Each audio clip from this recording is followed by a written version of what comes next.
오늘은 서하진 작가의 모델하우스란 작품을 읽어드리겠습니다.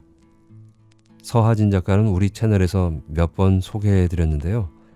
작품들마다 깊은 인상을 남기는 이야기로 여러 가지 생각을 하게 하는 작품들이었죠.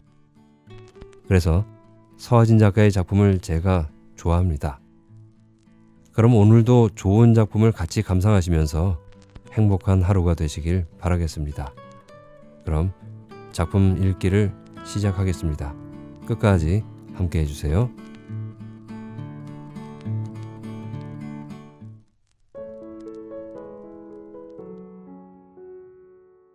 모델하우스. 서하진.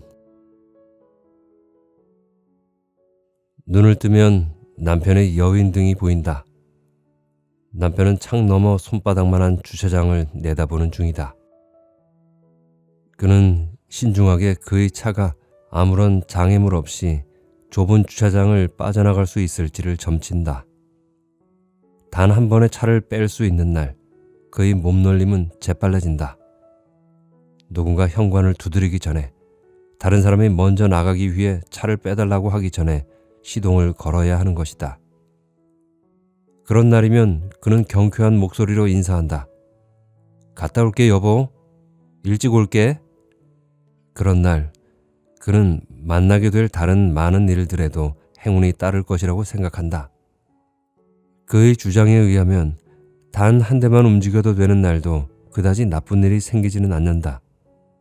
문제는 그런 날이 몹시 드물다는 데 있다. 20가구가 사는 조그만 연립주택에 15대의 자동차가 있고 그 차의 주인들은 저마다 점칠 수 없는 시간에 귀가하며 출근 시간 역시 종잡을 수 없는 경우가 많았다. 경우의 수에 따라 행운이 온다는 그 소박한 믿음을 버리지 않는 그가 놀랍지만 나는 그에 대해 아무런 말도 하지 않는다. 종일 안 돼 라고 말하는 사람들을 만나고 다니는 것이 그의 일이기 때문에 그보다는 어쩌면 그것이 그가 가진 유일한 믿음이었기 때문이다. 그의 얼굴이 어둡다. 오늘 그는 여러 곳의 현관을 두들겨야 하는 모양이다. 그는 샤워를 하러 들어가고 나는 아침을 준비한다. 단 며칠을 걸렀을 뿐인데도 냄비를 잡는 손이 어색하고 낯설다. 밥을 안 치고 국을 끓였지만 식탁은 몹시 초라해 보였다. 나는 결국 계란을 풀고 냉동실 구석에서 명란 한 토막을 꺼내 넣는다.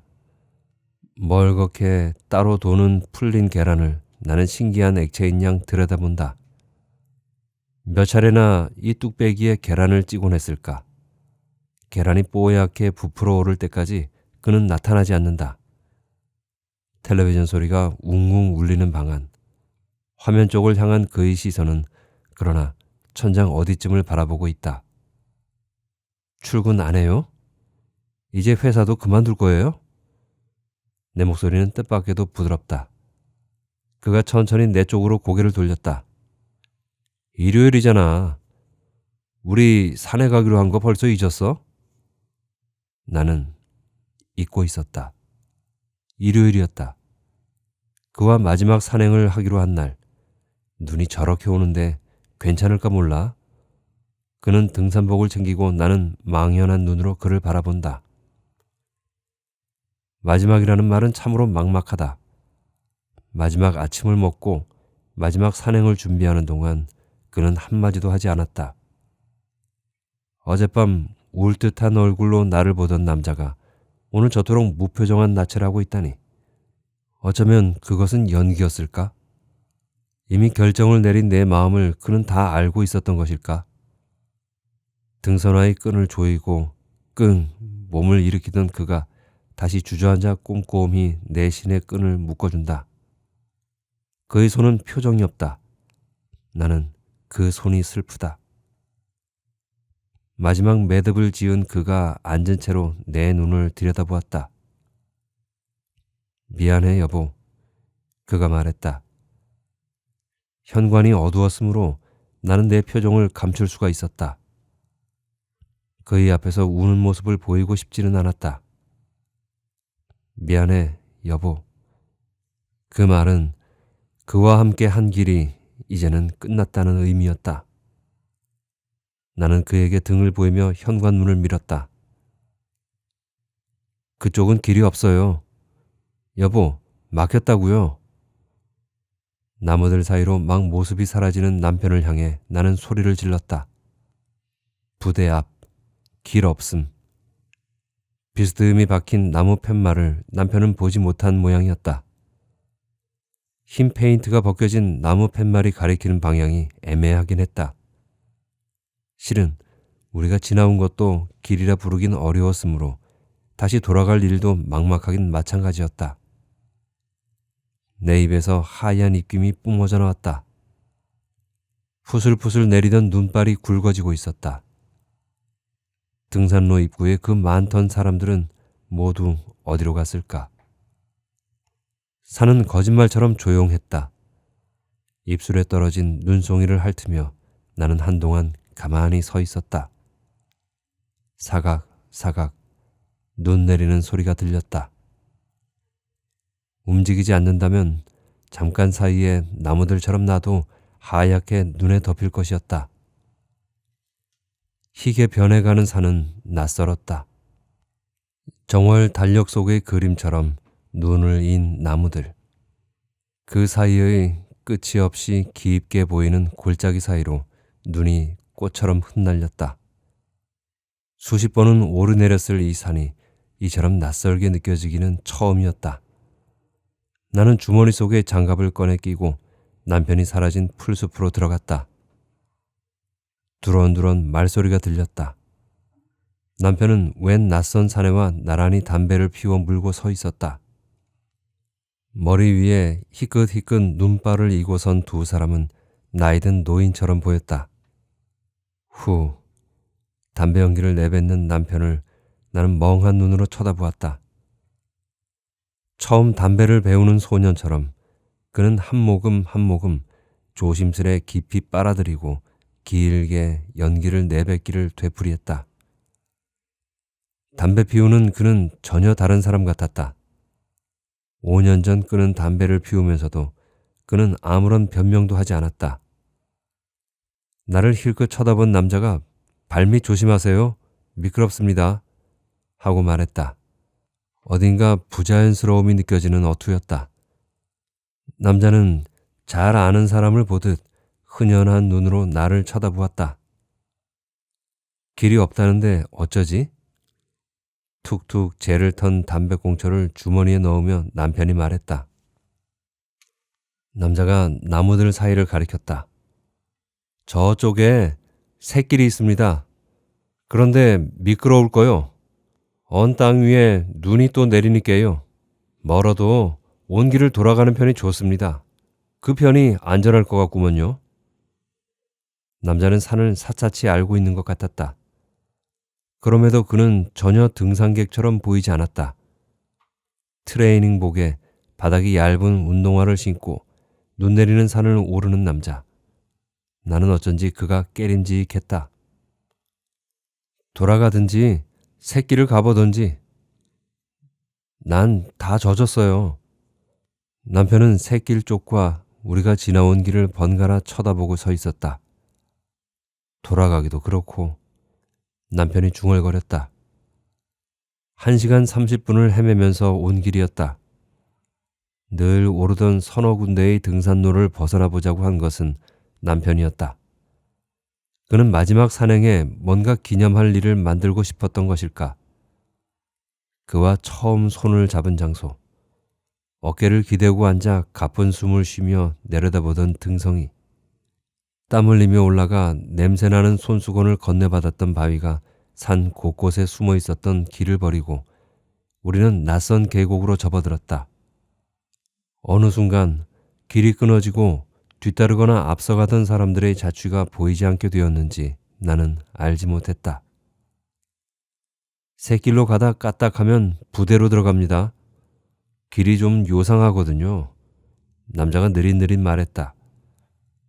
그는 그루터기에 걸터 앉아 어쩌는지 보자는 듯 남편과 나를 번갈아 쳐다보았다. 당신 여기 잠깐 있을래? 내가 좀 보고 올게. 남편이 미처 뭐라고 말릴 틈도 없이 샛길로 훌쩍 사라지고 막 뒤따르는 나를 남자가 불렀다. 아주머니는 계세요. 저희 금방 돌아올 겁니다. 처음 가는 이는 못 찾는 길이야요. 이 산 어디에 찾을 수 없는 길이 숨어 있을까? 흰 눈을 인 나뭇가지 위로 청설모 한 마리가 쪼로르 기어올랐다. 소리 없이 눈발이 날려 흩어졌다. 나무들은 연말이면 들여놓았던 스티로폼 조각을 붙인 나뭇가지들처럼 보였다. 꽃은 아름다웠지만 꽃을 파는 일은 그렇지 않았다. 막 바다와 우아한 향기를 뿜는 꽃일수록 질 때의 냄새는 고약했다. 물이 낀 양동이 안에서 군둥내를 풍기며 썩는 꽃의 밑동을 씻어낼 때마다 내 속에서 구역질이 올라왔다. 보이지 않게 썩어 들어가는 것, 삶은 그런 것일지도 모른다고 생각하던 그때 나는 고작 21살이었다. 손님이 뜸한 날이면 나는 자기 잎의 생, 섬, 예언자 같은 책들을 읽으며 지냈다. 죽은 할머니의 얼굴 가득 향수를 뿌리고 또 뿌리는 모모의 이야기를 읽으면서 나는 조금 울었던가. 그러나 대부분의 책들은 시들했다. 아름다운 문장, 책갈피의 은행잎처럼 산뜻한 구절들도 내게 아무런 감동을 주지 않았다. 그건 그 책들을 빌려준 그에 대해서도 마찬가지였다. 젊었음에도 그는 잊혀진 옛 사진 속에서 걸어나온 내 아버지나 어릴 적 이웃의 아저씨가 그랬을 듯한 한 세대 전의 사람처럼 보였다. 낡은 점퍼에 주름진 바지를 입었다던가 뒤축이 다른 구두, 자를 때가 한참 지난 정결하지 못한 머리카락, 혹은 늘 단 세 송이의 장미만을 사는 청승맞음 같은 그런 분명한 이유가 있었던 게 아니었다. 그는 대개 넥타이를 맨 정장 차림이었으며 반질반질 윤이 나는 구두를 신고 있었는데 왜 그에게서 궁핍의 냄새를 맡았을까? 어쩌면 그건 그의 표정 때문이었다. 늘 웃는 낯이었는데도 그는 웃는 것처럼 보이지 않는 이상한 사람이었다. 그는 언제나 사춘기 소년처럼 초조해했고 때로 손톱을 물어뜯다 나와 눈이 마주치면 계면쩍게 웃었다. 저녁 무렵이면 꽃이라는 커다란 글자를 둘러싼 동그라미 한가운데로 그의 그림자가 나타나고 그는 잠시 그곳에서 안을 들여다보다 주저하며 문을 밀고 들어왔다. 세 송이 장미를 비닐에 싸주면 그가 돈을 건넬 때도 그렇지 않을 때도 있었다. 그의 눈을 보는 것으로 나는 그에게 꽃값을 치를 돈이 있는지 어떤지 알 수 있었다.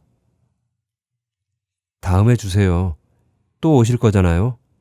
하고 말하면 그는 가장자리가 닳아 실밥이 터진 검은 가방을 열고 책 한 권을 꺼내는 것이었다. 대개 다음날 그가 오기 전에 다 읽을 수 있을 가벼운 수필이거나 젊은 남자와 여자의 사랑 이야기들이었다. 재개발 계획이 진행 중이었던 그 마을에는 꽃을 필요로 하는 사람이 많지 않았으므로 나는 늘 한가했다.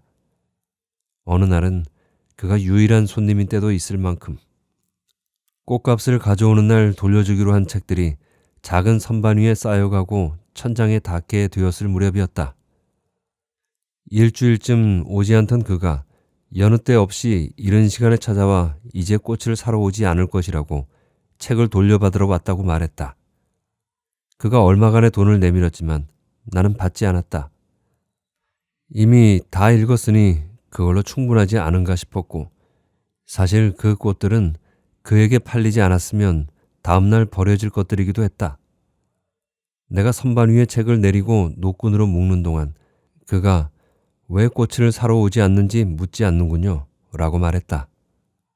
나는 손을 멈추고 그를 쳐다보았다. 그는 몹시 지쳐 보였다. 슬쩍 건드리기만 해도 그 자리에 쓰러질 것 같았다. 그의 미간에는 커다랗게 나는 실연했어요 라고 씌어 있었다. 나는 동그란 간이 의자를 내밀며 말했다. 꽃을 받을 사람이 이사를 갔군요. 그것도 아주 멀리. 그가 조금 웃었던 것 같다. 꼬박 반년을 꽃을 사들고 찾아간 여자가 결혼한 여자라는 걸 지난주에 알았다고 그가 말했다. 미리 말하지 못해서 미안하다고, 홧김에 상사에게 고자질할까 두려워서 그랬다고. 그 말을 하면서도 그 여자는 내 눈치를 살피느라 정신이 없었어요.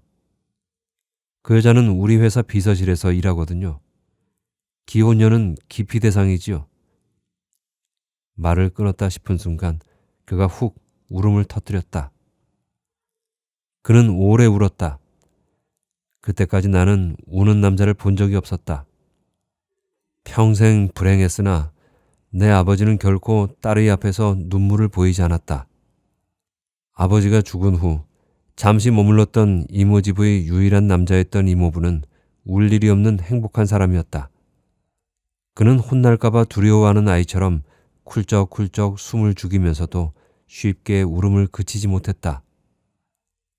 오후의 비스듬한 햇살이 비쳐드는 좁은 꽃집 안에서 그는 울고 있었고, 나는 그를 위로할 어떤 말도 건네지 못한 채 바보처럼 멍청이 그를 바라보고 있었다.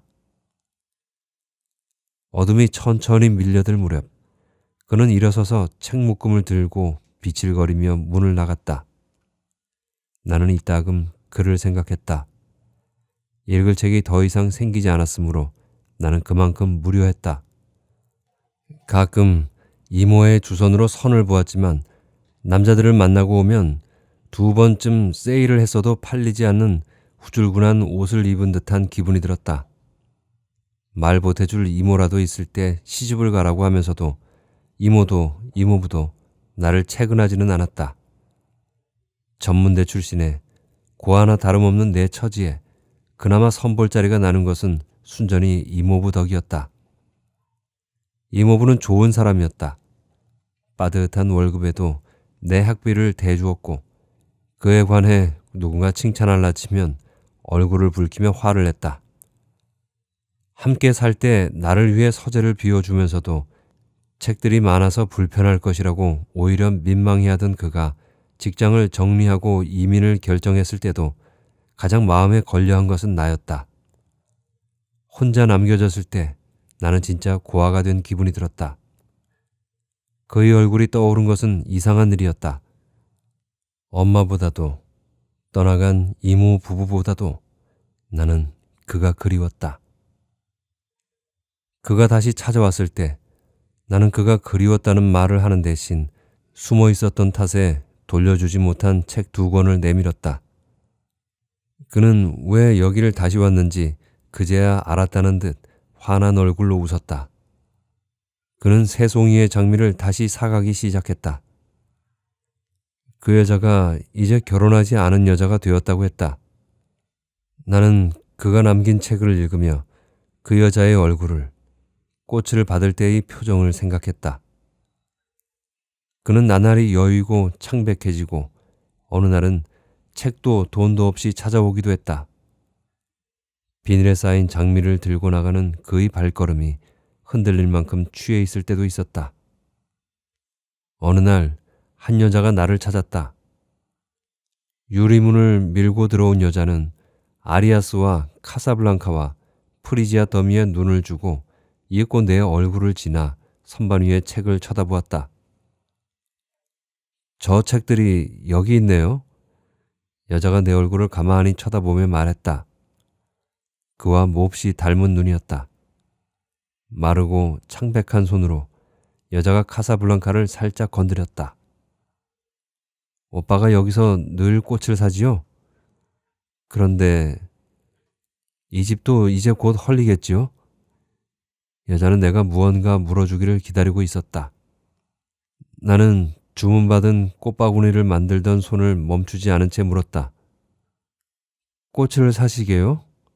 어디에 쓰실 건가요? 여자는 머뭇거리며 장미를 달라고 했다. 그날 이후 그가 오는 대신 그 여자가 나를 찾아오기 시작했다. 쌍둥이처럼 닮은 오누이는 똑같이 말이 없었다. 그녀에게서 그가 알아 누웠다는 말을 듣기까지 열흘이 걸렸다. 꽃을 바치던 여자가 다시 어디론가 가버렸기 때문이며 어쩌면 영영 돌아오지 않을지도 모르기 때문이라고 여자가 말했다. 그날 나는 그 여자와 함께 그를 찾아갔다. 오랜 단골에 대한 예의일 뿐이라고 말했지만 사실은 나는 그가 보고 싶었다. 그러면서도 나는 그를 찾는 일이 두려웠다. 누군가를 그리워한 것이 처음은 아니었지만 그리운 이를 찾아간 것은 그때가 처음이었다.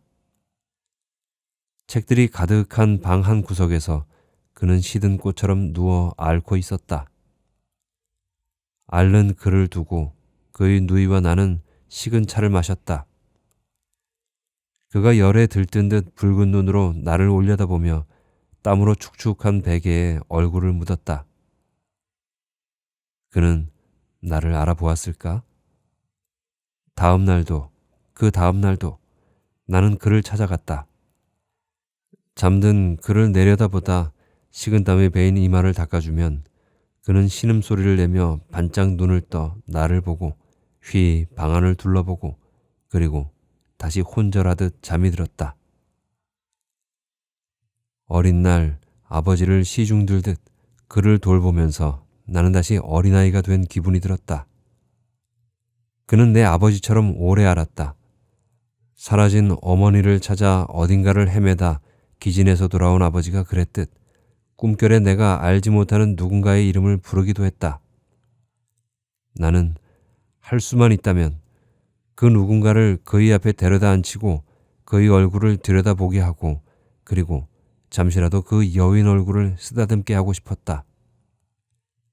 거뭇하게 자란 수염자리를 비비며 일어나라고 이제 그만 충분하다고 말하게 하고 싶었다. 어머니를 찾아 낯선 거리를 휘둘고 온 아버지가 그랬듯 꿈에서도 욕망을 버리지 못한 그의 숨결은 거칠었다. 나는 꿈속을 찾아가 그를 만나고 싶었다. 꿈속에서 그를 안고 울고 싶었다. 그런 생각이 들 때마다 그는 내가 모르는 이름을 부르고 나는 어린아이처럼 벽에 기댄 채 혼자 울었다. 나는 기다리고 기다렸다. 잠결에 곁을 더듬다 화들짝 깨어 후 긴 한숨을 쉬며 나를 보듬던 아버지처럼 그가 나를 알아주기를. 그가 다시 일어나 앉고 멀건 죽을 마시고 한마디씩 말을 건네고 마침내 희미한 미소를 띠기까지 오랜 시간이 걸렸다. 그가 잠들어 있고 그의 누이가 없는 동안 나는 내가 읽지 않은 책들을 읽으며 지냈다. 누이의 방에는 내가 알고 알지 못하는 무수한 사람들의 책이 있었다. 그녀는 작가 지망생이었다. 미완성인 그녀의 소설들은 그 방의 다른 소설들처럼 어둡고 우울한 색채로 가득 차 있었다.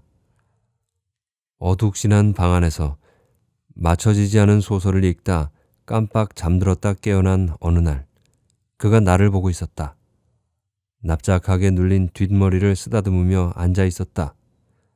막 퇴근에 들어오던 누이가 언니, 오빠가 웃네요? 하고 말했다. 울먹이는 누이를 향해 그는 찡그리는 듯한 미소를 다시 지어 보였다. 그것으로 충분했다. 몸을 추스르기까지 그와 나는 매일 집 뒤의 산을 올랐다. 10분이 30분이 되고 1시간으로 늘어나고 마침내 정상에 오른 후의 어느 날 그는 다시 출근을 하기 시작했고 꽃집이 들어있던 상가가 헐리던 날 나는 그의 집으로 짐을 옮겼다. 그 겨울에는 눈이 많이 내렸다. 아침이 되기를 기다리지 못하고 내리는 족족 그는 눈을 쓸고 나는 꽁꽁 언 그의 손을 녹여주다 한쪽에 쌓인 눈을 뭉쳐 작은 눈사람을 만들었다. 어느 잡지에 소설이 실리고 한 남자와 사랑에 빠진 그의 누이는 저녁이면 행복한 얼굴로 군밤 봉지를 들고 돌아왔고 그와 나는 밤 봉지를 들고 심야 영화를 보러 가기도 했다. 우리에게는 아무 일도 일어나지 않았다. 언니, 정말 믿어지지 않아요. 누이는 때로 평화로운 나를 불안해했다. 그녀도 나도 행복에는 익숙하지 않은 사람들이었다. 계절이 바뀔 때면 거듭되는 남편의 불면, 우리에게 아이가 생기지 않는 일 같은 것은 사소하게 여겨질 만큼. 그날은 토요일이었다. 나는 이른 전철을 타고 버스를 갈아타고 다시 승합차로 옮겨 타고 먼 길을 갔다. 가방 속에는 남편에게도 신우에게도 말하지 않은 예금 통장이 들어 있었다. 꽃집 상가가 헐릴 때 받은 보상금과 꽃집에서 나온 수익금이 지난 5년 동안 조금씩 불어나 있는 그 통장을 나는 남편을 위해 쓸 생각이었다. 내 손에는 아파트 공급회사에서 나온 사람들이 나누어 준 종이가 들려 있었다. 파란 하늘 아래 날씬하게 서 있는 아파트, 고급 자재, 편리한 주방시설 따위의 문구는 내 시선을 끌지 못했다. 1가구 1주차장. 내가 염두에 둔 것은 그것뿐이었다. 매일 아침 남편은 여유롭게 식사를 하고 휘파람을 불며 출근할 수 있을 것이었다. 그에게는 안 돼 라고 말하는 사람을 적게, 어쩌면 한 사람도 만나지 않아도 되는 날들이 이어질 것이다. 승합차가 멈추고 문이 열리자 귀청을 찢을 듯한 음악이 바람과 함께 밀려들었다. 그곳은 축제의 날처럼 붐볐다. 성체처럼 화려한 건물 위에 푸르고 붉은 깃발이 휘날리고 있었다. 62평, 55평이라고 적힌 집을 지나 27평 모델하우스에 들어서자 남자 하나가 내게 따라붙으며 말을 걸었다. 사모님, 저쪽 주방으로 가보시죠. 사모님처럼 젊은 분께서 정말 좋아하실 완벽한 시스템 키친이거든요. 사모님? 내게는 그런 호칭으로 불린 기억이 없었다. 식기세척기와 세탁기가 장착된 환한 부엌을 보면서 나는 들떠 있었다. 흠잡을 데 없이 꾸며진 3개의 방. 베란다의 실내 정원에는 물을 뿜는 작은 분수조차 있었다. 저처럼 예쁜 공간에서 차를 마시면 남편과 나의 세계도 그렇게 환해질 것 같았다. 그는 내게 말할 것이다. 여보, 믿어지지 않아. 그리고 아직껏 이따금 잠결에 부르는 이름도 그의 꿈속에서 사라지리라. 어쩌면 우리는 예쁜 아이를 낳을 수도 있으리라. 나는 얼른 남편을 그곳으로 오게 하고 싶었다. 그 순간처럼 그가 간절히 그리웠던 적은 없는 것 같았다. 기쁨과 감격으로 일그러지다 환하게 밝아질 남편의 얼굴이 목이 아프도록 보고 싶었다. 내 표정을 읽은 남자가 명함을 건네며 친절하게 말했다. 로열층이 많이 나와 있습니다. 저희 사무실로 가시죠. 남자를 따라 모델하우스를 나오는 동안 나는 구름 속을 걷는 기분이었다. 하얀 차 한 대가 내 옆을 스치듯 바짝 지나갔어도 나는 개의치 않았다. 그 차의 운전석에서 내린 여자가 내 시선을 끈 것도 아니었다. 조수석에서 바바리 코트를 입은 남자가 내렸을 때 내 걸음이 멈추어지고 하마터면 나는 소리쳐 부를 뻔했다. 여보. 그 순간 남자가 여자의 어깨를 쌓은 듯 감싸고 모델하우스를 향해 걸어갔다. 고개를 들고 남자의 옷깃을 여며주는 여자. 나는 눈을 깜빡이며 그들을 보고 있었다. 남편이 아닐지도 모른다는 생각이 든 것은 남자의 뒷모습 때문이었다. 껑충한 키, 여인 어깨에 늘 안쓰러워 보이던 남편과 너무도 달랐기 때문이었다. 이제라도 따라가 얼굴을 보아야 하지 않을까 하면서도 나는 그 자리에 붙박인 듯 서 있었다. 두 사람은 행복해 보였다. 누구의 남편, 누군가의 아내. 그런 것을 따지는 일이 헛되고 덧없고 가혹하다 싶을 만큼. 나는 망연히 남편과 여자가 들어간 건물을 쳐다보고 서 있었다. 바람이 세차게 불었다. 화르락 소리내며 깃발들이 나부끼고 내 눈앞에서 희고 아름다운 모델하우스는 깃발을 달고 그대로 위로 하늘 저편으로 날아올라갔다. 흔들리는 걸음으로 돌아왔을 때 신우가 나를 기다리고 있었다. 무슨 일이 일어났는지 알 리 없는 신우는 남편과 너무나 닮은 얼굴로 나를 보며 남편처럼 희미하게 웃었다. 의논할 일이 있어서요, 언니. 신우가 쭈삣쭈삣 봉투 하나를 내밀었다. 선뜻 봉투를 열기 어려울 만큼 신우의 얼굴이 어두웠다. 어제 그쪽에서 보내왔는데, 본래 말이 느린 신우였지만 그네는 거의 더듬거리고 있었다. 나는 여느 때처럼 차분히 되묻지 못하고 봉투를 열었다. 물목, 시아버지 한복 1습, 시어머니 한복 1습, 신우의 한복 3, 시동생 양복 2. 이게 눈앞에 글자들이 아른거렸다. 이걸 다 준비하라는 이 말이에요? 그저 물었을 뿐인데도 신우는 겁에 질린 눈으로 나를 쳐다보았다. 내 속에서 무언가 꿈틀거렸다. 주는 걸 어째요? 그냥 받아왔는데. 언니랑 오빠랑 상의라도 해야겠다 싶어서. 아가씨, 나는 가라앉은 음성으로 신우를 불렀다. 그 자리에서 펴보고 못한다 해야지.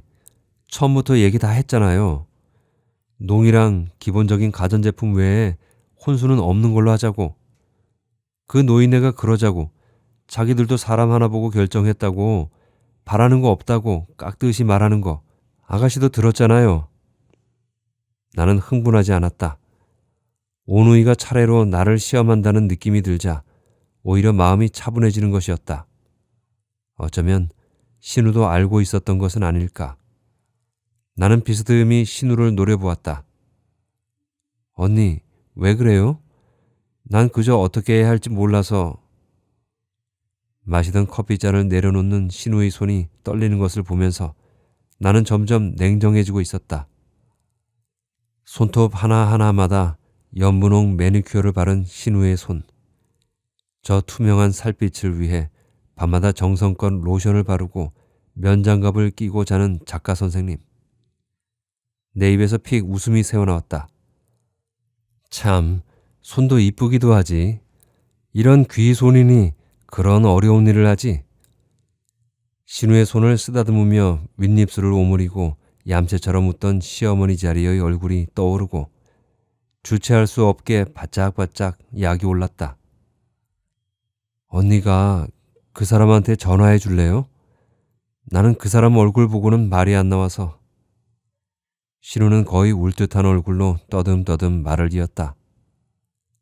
아가씨, 나는 신우의 앞에 바짝 다가앉았다. 지금 그쪽에서 우릴 만만히 보고 그러는 모양인데 여차하면 없던 일로 하자고 딱 자를 태세로 나가야 한다고요. 신우의 눈이 둥그레졌다. 그 눈이, 금방 눈물이 차오를 듯한 그 눈이 나를 걷잡을 수 없이 심술궂게 만들었다. 나는 오금을 박아놓은 듯 또박또박 말했다. 대체 뭘 믿고 이런 걸 받아와요? 대책 없기는 오누이가 어쩜 그렇게 닮았어요? 낯빛처럼 창백해진 신우가 현관 쪽으로 주춤주춤 걸어나갔다. 신우는 눕혀놓았던 긴 부츠를 당겨 신고 서서 내 쪽을 바라보았다. 박박 대들기를, 소리나게 문이 부서져라 닫기를 기다렸지만 신우는 조용히 문을 열고 나갔다. 닫힌 문 너머로 또각또각 계단을 내려가는 구둣발 소리가 사라지고 나서 나는 그 자리에 풀썩 주저앉았다. 잘 됐다. 나는 커다랗게 소리내어 말했다. 집이 있나? 직장이 있나? 시인? 웃기고 있어. 허우대 값을 할 거라고 그렇게 말려도 오누이가 한 통속이 되어 싸고 돌더니 뭐? 물목? 진짜 웃기지도 않아. 날건달 노총각 주제에. 누가 있는 듯이나 소리를 지르며 나는 신우가 마신 찻잔을 소리내어 씻었다. 씻고 또 씻은 찻잔을 찬장에 넣고 그리고는 다시 그것을 꺼내 씻다가 부엌바닥에 내동댕이 쳤다. 요란한 소리를 내며 찻잔은 산산조각이 났다. 나는 손에 잡히는 대로 그릇들을 온 집 여기저기 집어던졌다. 깨진 유리와 사기 조각으로 좁은 부엌과 거실이 발 디딜 틈 없어질 때쯤 남편이 돌아오는 기척이 들렸다. 남편은 무슨 일이야? 당신 왜 그래? 라고 묻지 않았다. 그는 집을 휘 둘러보고 나를 쳐다보았다. 식탁 의자에 동그마니 올라앉은 채로 나는 그를 노려보았다. 남편은 오랫동안 내게서 눈을 떼지 않았다. 먼저 눈길을 거둔 것은 나였다. 눈물을 보이지 않기 위해 나는 눈을 꼭 감고 양 무릎 사이에 얼굴을 묻었다. 남편은 신을 신은 채 뚜벅뚜벅 부엌으로 들어가 말없이 빗자루를 찾아들었다. 유리를 쓸어 모으는 소리, 구석구석 남은 파편을 꼼꼼히 빨아들이는 진공청소기 소리. 나는 고개를 들지 않은 채 그 소리를 들었다. 지난 5년이, 그와의 삶이, 그리고 내 세계가 산산이 부서져 버려지고 있었다. 그리고 고요가 찾아왔다. 고개를 들었을 때 내 앞에는 파편 하나, 발을 다칠 잔해 하나 보이지 않았다. 쓰레기 봉투를 열고 파편들을 담는 남편의 등이 보였다. 깨지기 쉬운 유리 같은 날들, 한순간에 조각나버린 시간들이 담긴 봉투를 뚫고 날카로운 파편 하나가 비어져 나와 있었다. 그것은 절로 몸이 움츠러질 만큼 위험해 보였다. 그 여자가 돌아왔어. 남편은 묻지도 않았는데 그렇게 말했다. 남편이 내게 한 말은 그것이 전부였다. 그 밤, 그도 나도 잠을 이루지 못했다. 여자가 돌아왔다. 다시 혼자가 되어 돌아왔다. 그로써 아무런 설명이 없는 날들이 이어졌다. 그의 귀가가 늦어지기 시작했다. 취해 흔들리는 발걸음 같은 날들이 흘러가는 동안에도 나는 남편에게 이제 어쩔 생각인지 물을 수가 없었다. 묻지 않아도 나는 알았다. 그가 떠나려 한다는 것, 떠나지 않을 수 없다는 것을. 그러나 결코 먼저 그 말을 꺼내지는 못하리라는 것을. 문제는 나였다. 나는 그를 보내고 싶지 않았다. 어리석은 일이라는 것을 나도 모르지 않았다. 그러면서도 나는 기다렸다. 그녀가 그를 다시 버리기를. 그저 스쳐가는 바람처럼 그의 곁을 지나가고 그가 다시 기진에 돌아오기를. 그는 돌아오지 않았다. 통장을 헐어 신우에게 건네던 날 그는 내게 말했다. 정말이지 미안해. 당신은 나와 결혼하지 말았어야 했어. 이의가 안 돌아오네요. 남자는 어쩌겠냐는 듯 내 얼굴을 쳐다보았다. 후줄그레한 옷차림, 이미 젖어 찰싹 달라붙은 머리카락과 대조적으로 남자의 눈은 맑고 투명했다. 그 눈으로 빨아들일 듯 남자는 오랫동안 나를 바라보고 서 있었다. 길을 또 잃은가 본데? 그가 다시 말했을 때야 나는 비로소 그 남자가 낯설게 느껴지는 이유를 알았다. 말씨 때문이었다. 남자의 억양은 독특했다. 그것은 내가 알고 있는 어느 지방의 사투리와도 달랐지만 언젠가 아주 가까운 누군가에게서 들어본 적이 있는 듯한 이상한 느낌이 들었다.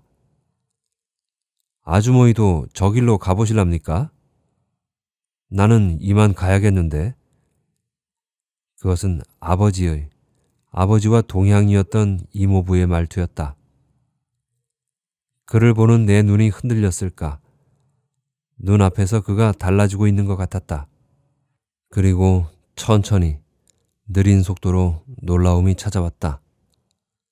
남자의 얼굴은 어느새 아버지의 그것으로 변해 있었다.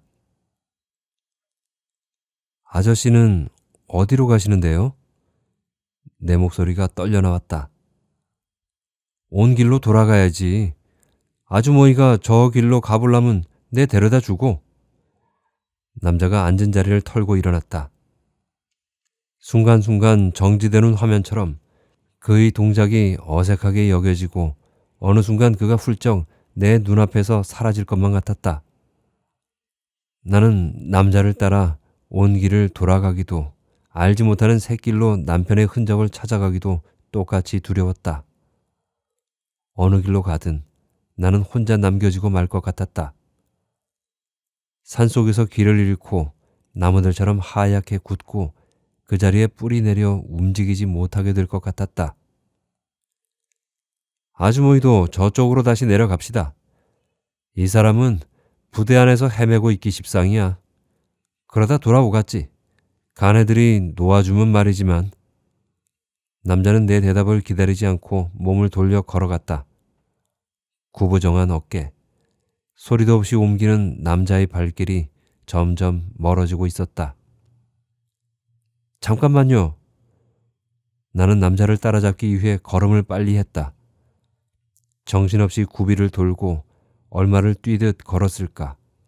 남자의 자취는 그림자처럼 사라지고 나는 끝내 그를 찾을 수가 없었다. 등산로를 찾고 낯익은 길을 만나기까지 나는 쉬지 않고 걸었다. 늘 보던 작은 호수가 보이고 비로소 드문드문 사람들이 나타나기 시작했다. 호수는 얼어붙어 그 위로 하얗게 눈이 쌓여 있었다. 문득 홀린 듯 야릇한 느낌이 들었다. 그는 대체 어디로 사라졌을까? 토끼처럼 눈 덮인 산속 어디에 사는 것일까? 어쩌면 그는 환상이었을까? 남자의 뒷모습이 흰 눈 위에 잠깐 어렸다 사라졌다. 산 곳곳을 내 마음까지도 속속들이 아는 듯하던 남자. 아버지의 억양을 가진 남자. 평생 버리지 못한 그 그리움으로 병들고 죽어간 아버지. 호수를 내려다보며 나는 소리내지 않고 울었다. 울면서 나는 생각했다. 막 시작되려는 행복을, 이제 익숙해지려는 그것을 모질게 채워간 여자를, 모델하우스에서 단 한 번 보았을 뿐인 그 여자. 그녀가 아니었다면 내가 꾸미고 가꾸었을 그 집을, 남편을 보내지 않는다면, 만약 지금이라도 그 집을 산다면 남편과 나는 예쁜 집에서 예쁜 찻잔에 향기 짙은 차를 마실 수 있을 것이었다. 그리고 그와 나는 가족으로 남아 있을 수 있을 것이다. 모델하우스의 부속품 같은 가족. 그 호수는 우리의 하산 지점이었다. 가파른 등산로를 내려와 먼 발치에 호수의 물빛이 보이면 남편과 나는 가쁜 숨을 쉬며 마주 웃곤 했었다. 어느 길을 택하든 그는 결국 이곳으로 올 것이다. 그가 오면 작별을 말하리라. 그를 그 여자에게로, 그리운 사람에게로 보내리라. 나는, 돌아갈 곳이 없는 나는 어딘가에서 작은 꽃집을 열 수 있을까? 그가 언제 곧 돌아오기를 기다리며 다시 장미를 팔면서 살아갈까? 그에게로 향한 그리움이 시들고 마르고 마침내 버려질 때까지. 눈 내리는 하늘 저편으로 새 한 마리가 날아갔다. 등 뒤에서 한때의 사람들의 소리가 들리고 귀에 익은 목소리가 내 이름을 커다랗게 불렀다. 나는 몸을 돌려 그를 향해 마주 걸어갔다.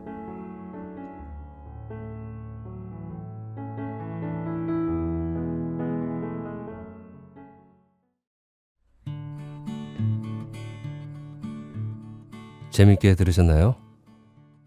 이 소설의 여자 주인공인 꽃집 아가씨와 그녀의 남편이 서로에게 이상하게 끌린 것은 사랑 때문이었다기보다는 두 사람 사이에 있는 어떤 공통점 때문이 아닐까 하는 생각이 들었어요. 제가 생각한 그 공통점은 그리움인데요.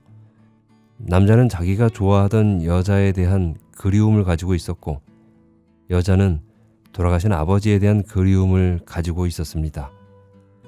그 그리움이라는 공통점 때문에 여자는 남자를 받아들인 거예요. 근데 얼핏 제가 한 이 말이 맞는 것 같이 들리긴 해요. 그런데 뭔가 좀 꺼림칙한 느낌이 남는 것 같습니다. 개운하지가 않아요. 사실 소설의 초반엔 꽃집에 자주 찾아오던 남자에게 정이 들은 여자가 어느새 남자를 그리워하는 마음을 키우다가 결국 같이 살게 되었잖아요. 그래서 저는 대상이 다른 상대를 그리워하는 공통점이 둘을 연결한 거구나 하는 느낌이었습니다. 그런데 소설이 뒤로 가면서 다시 깨닫게 된 건 진짜 공통점은 남자와 여자 사이에서가 아니라 남자와 여자의 아버지 사이에서 발견되었습니다. 여자의 아버지는 집 나간 어머니를 찾아 거리를 헤매다 밤늦게 후줄근한 모습으로 돌아오곤 했죠. 그리고 남자도 자기가 좋아하던 여자를 만나기 위해 매일매일 꽃을 사서 그녀에게 갔고 그녀가 떠나자 알아 누웠어요. 심지어 누워 자면서 여자의 이름을 부르기까지 했죠. 이제 좀 느껴지시나요? 진짜 여자가 그리워했던 대상은 남자 그 자체가 아니라 자기의 아버지와 같은 비슷한 그런 그리움을 가지고 있는 모습을 한 남자였습니다. 사람 자체를 사랑하는 것과 그 사람이 가지고 있는 모습을 사랑하는 것과는 좀 다른 이야기죠. 여자는 본능적으로 그 남자에게서 아버지의 모습을 봤기 때문에 그래서 그와 사랑을 하게 된 것이죠. 참 인생이 희한해요.